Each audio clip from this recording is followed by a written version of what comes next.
कहानी अब तक मालती हॉस्पिटल के जनरल वार्ड की तरफ जाती है, जहां उसका चचेरा भाई नीरज अपनी सांसें समेट रहा था। अब आगे नीरज अभी सोया हुआ था।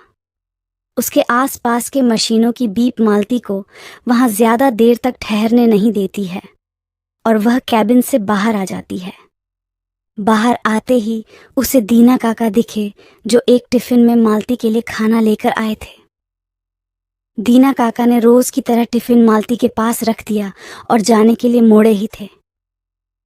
तभी मालती ने उन्हें बुलाया।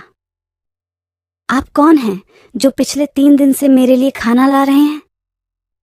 दीना काका कुछ देर के लिए रुके और फिर मालती की तरफ मुड़ कर बोले, बिटिया, मैं छोटे मालिक के घर का नौकर हूं। जिस दिन आप आई तो डॉक्टर बाबू ने बताया कि कोई लड़की नीरज बाबू से मिलने हॉस्पिटल आई है।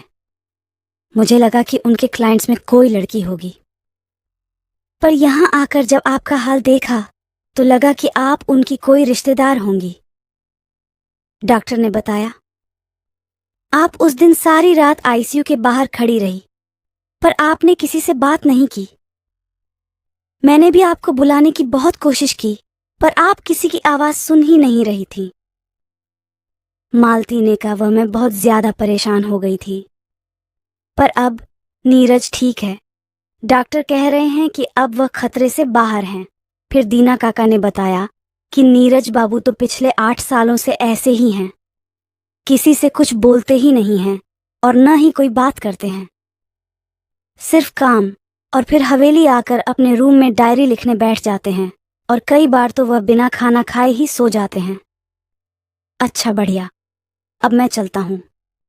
घर पर कोई नहीं है, किसी चीज की जरूरत हो तो बुला लेना। मालती ने कहा, जी काका। दीना ने फिर से पूछा, बिटिया, तुम्हारा नीरज बाबू के साथ क्या रिश्ता है?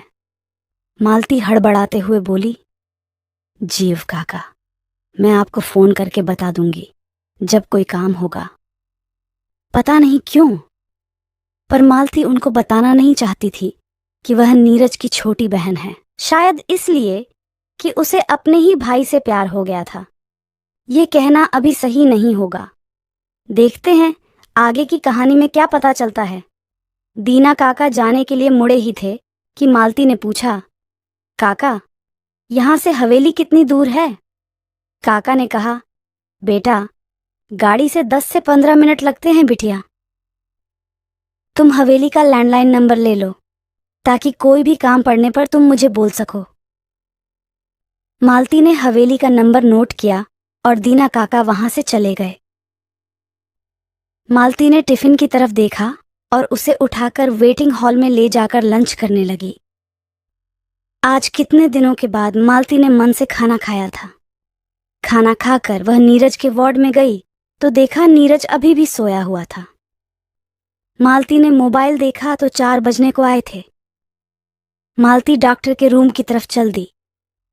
दरवाजे को नॉक करने के बाद डॉक्टर प्रसाद ने उसे अंदर आने को कहा। मालती ने पूछा कि नीरज को अभी तक होश क्यों नहीं आया। डॉक्टर प्रशांत ने मुस्कुराते हुए कहा कि चिंता की कोई बात नहीं है, वह अब बिल्कुल ठीक है।